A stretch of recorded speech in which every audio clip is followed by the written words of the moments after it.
Hey Lash fans, I'm so excited. Today we're having a special treat. We have Frankie Chantel here today. We are doing some pageant prep. She is getting ready for Miss California, which is super exciting. And we're also going to talk about eye design and how to design the lashes. So before I get into any design stuff, let's ask our client the kind of look she's going for Miss California. So I want to do something more glam, definitely something that's going to pop on stage and really stand out. So something bold. Volume, you want some length. Now, Frankie has, it's kind of a round almond eye. So you actually have the option, if you want to lift it towards the outer corner, it's going to elongate and lift the face. A little bit more of an exotic look. If you do length through the middle, it's going to give you more of that wide-eyed kind of doe look. Okay. I think something that's gonna lengthen. Lengthen, yeah, I agree. I think that would look great. And then we'll do a lot of volume. We were just talking about off camera, you know, in a pageant, she's pretty far from the judges. So we want to make sure these are lashes that can be seen from a distance, but also don't look like too much when they do that HD, you know, close-up interviews and things like that. So without further ado, we will get started. And Frankie, just so they know, where can they follow you on social? I'm on Instagram at Frankie Chantel or at Miss Beverly Grove USA. Super cool. All right, guys, stay tuned to the before and after. So in our consultation, Frankie decided she wanted a more glamorous look, and she also wants the lengths to go out to the corners, which is really great because she has a rounder eye. It's going to elongate and lift her face, which is going to look gorgeous in photos. I chose the O curl. The lashes come in a J, a B, a C, or an O curl. O has the most curl, so it's going to be the most dramatic. Basically, the more curl a lash has, the more you're going to see it when you're looking at the person. So we're going to do the O curl, which will be more glamorous. We're going to do volume lashes. These are our 07s, and I'm going to create like 3 to 5D fans to give her a lot of darkness and some lift. So that's what we're going to do today. Whenever you're planning a lash design, you want to first take into account your client's natural features. If they have an almond eye, typically you want to put the length through the center, which is going to lift the eye open and make it look more round and bigger. Basically, you always want to make the eye look bigger. So if they're a round eye, you want to go to the outer corner, almond eye through the center. But almond eyes, depending how narrow they meet, you can do a lot of different looks.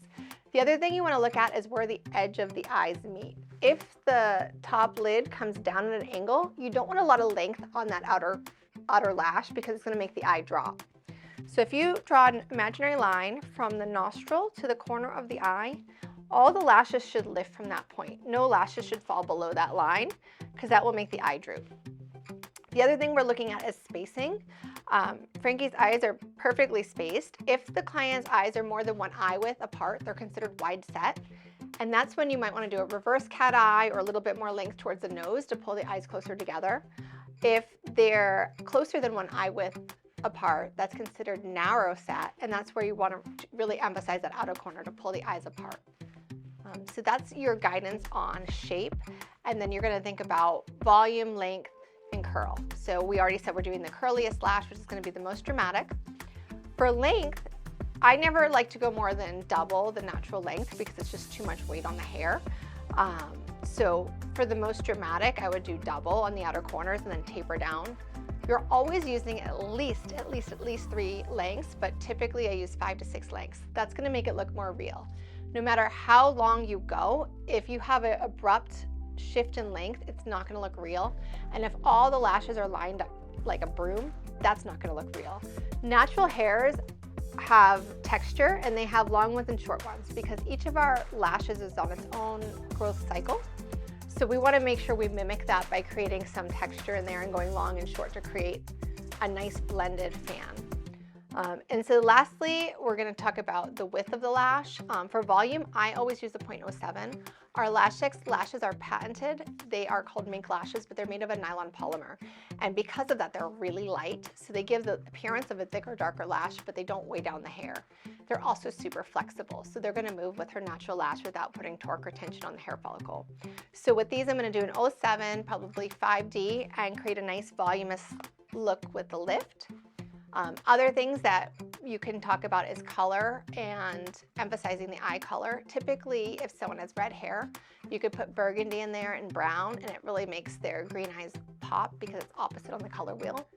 dark hair, blues act as a nice vibrant highlight, and it sounds dramatic, but when they're done right, it's very subtle. And then for men or for people that want a really natural look, you could obviously do all brown. So those are the 4 categories you're discussing with your client when you're deciding the design. So we're gonna get started, and I'm excited to show you guys Frankie's before and after when she's pageant ready.